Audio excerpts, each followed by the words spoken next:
जय श्री कृष्ण दोस्तों। हर हर महादेव। कैसे हैं आप सब? स्वस्थ और सुरक्षित होंगे। दोस्तों, भादो मास में शुक्ल पक्ष की तृतीया तिथि को हरतालिका तीज का व्रत रखा जाता है।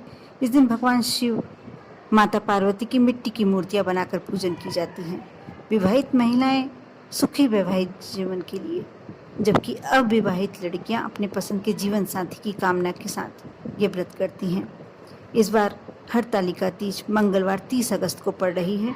तृतीया तिथि 29 अगस्त 3:20 से शुरू हो जाएगी और तृतीया तिथि 30 अगस्त 3:33 पर समाप्त हो रही है।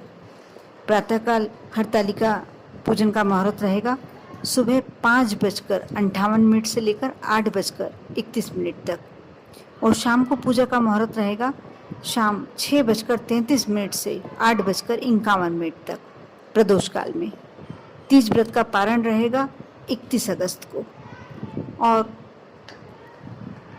हरतालिका तीज पर महिलाएं नख से शिख तक पूरे 16 श्रृंगार करती हैं और भगवान शंकर और माता पार्वती की पूजन करती हैं। करवा चौथ, हरियाली तीज, कजरी तीज और बट सावित्री जैसे व्रतों में हरतालिका तीज का व्रत सबसे कठिन व्रत होता है। ये निर्जला व्रत होता है और धार्मिक मान्यता है कि इस व्रत को करने से वैवाहिक जीवन सुखमय रहता है, पति पत्नी के बीच आपसी प्रेम बढ़ता है। हरतालिका तीज की पूजा में फुलेरा बांधने का विधान है। क्यों बांधा जाता है फुलेरा, आप जानते हैं? इसमें 5 फूलों की माला बांधी जाती है। आज मैं आपको इस वीडियो के माध्यम से यह भी बताऊंगी कि क्यों बांधा जाता है, फुलेरा बांधने का महत्व क्या है। हरतालिका तीज कठिन व्रत है, ये तो सभी जानते हैं, और इसमें पूजन भगवान शंकर के की जाती है, उसके ऊपर फुलेरा बांधा जाता है।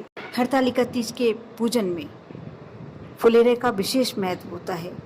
फुलेरा, जैसा कि नाम से ही अपने को पता चलता है, फूलों से बनाया जाता है। इसमें 5 ताजे फूलों की माला का होना बहुत जरूरी माना जाता है। मान्यता है कि फुलेरे में बांधी जाने वाली 5 फूलों की मालाएं भगवान भोलेनाथ की 5 पुत्रियां जया, विषहरा, शामिलबारी, देव और दोतली, इन सब का प्रतीक होती हैं। और मान्यताओं के अनुसार माँ पार्वती ने सबसे पहले हरतालिका तीज का व्रत किया था। इस व्रत के दौरान माँ पार्वती ने अन्न और जल का त्याग किया था। माँ पार्वती इस कठिन तप से भगवान भोलेनाथ को प्रसन्न करी और उसके बाद उन्हें दर्शन प्राप्त हुए और अपनी पत्नी के रूप में भोलेनाथ ने उन्हें स्वीकार किया। तभी से मन चाहे वर की कामना और अखंड सौभाग्य के लिए महिलाएं हरतालिका तीज का व्रत रखती हैं। हरतालिका तीज के व्रत में 16 श्रृंगार का बहुत महत्व है। माता पार्वती ने अपने पति के रूप में महादेव को पाने के लिए व्रत किया था, इसलिए हरतालिका तीज में सुहाग की चीज़ें विशेष महत्व रखती हैं, जैसे कुमकुम, मेहंदी, बिंदी, सिंदूर, बिछिया, काजल, चूड़ी, कंघी, महावर आदि को शामिल करना चाहिए, आदि को रखना चाहिए पूजन में।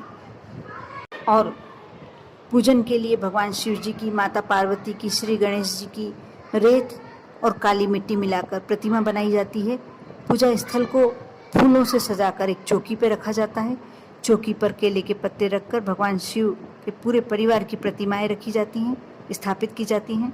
सुहाग की चीज़ें माता पार्वती को और महादेव को वस्त्र चढ़ाए जाते हैं, समर्पित किए जाते हैं। पूजन के बाद कथा सुनी जाती है और रात्रि में जागरण करने का विशेष महत्व है।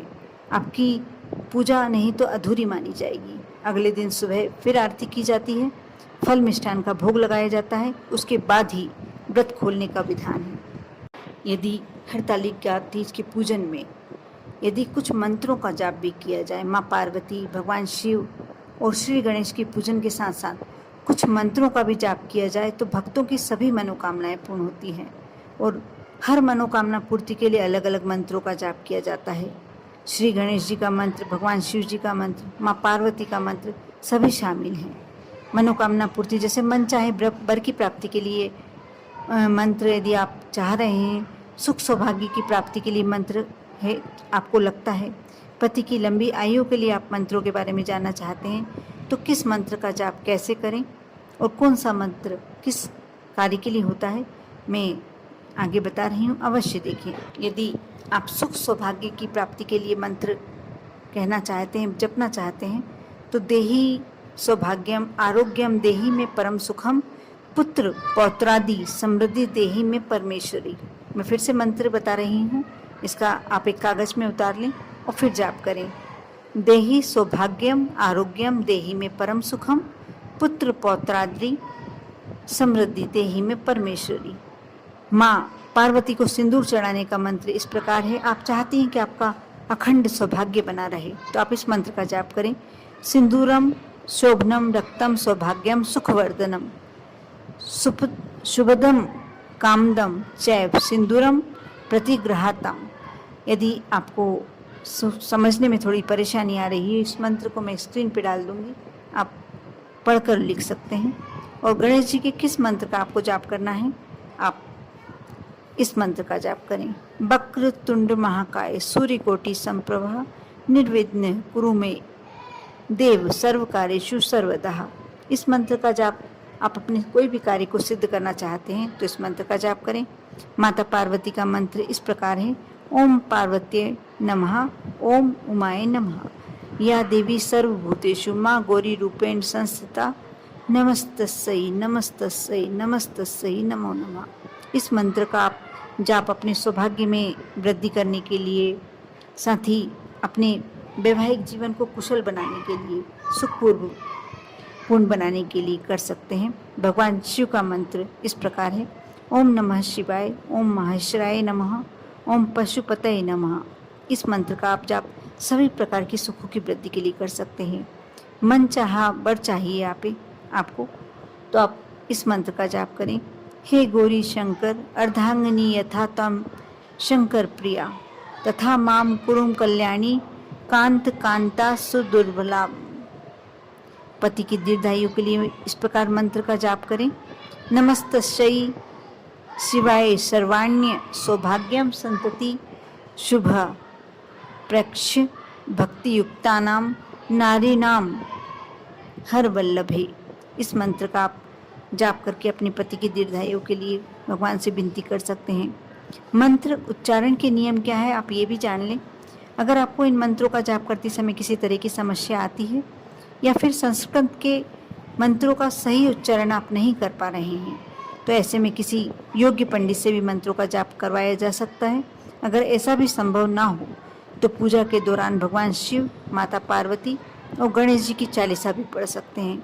इस दिन हरतालिका तीज का व्रत की कथा तो सुनना ही चाहिए और अंत में तीनों की आरती अवश्य करें। आखिरी में अपनी इच्छा माँ पार्वती के समक्ष रखें, भगवान शिव के समक्ष रखें, भगवान श्री गणेश के समक्ष रखें और हाथ जोड़कर उसे पूरा करने की प्रार्थना करें। आप देखना आपका हरतालिका तीज व्रत अवश्य सफल होगा। कर देखिए विश्वास के साथ। आप पर और आपके पूरे परिवार पर भगवान भोलेनाथ की कृपा बनी रहे, माँ पार्वती की कृपा बनी रहे। ओम नमः शिवाय।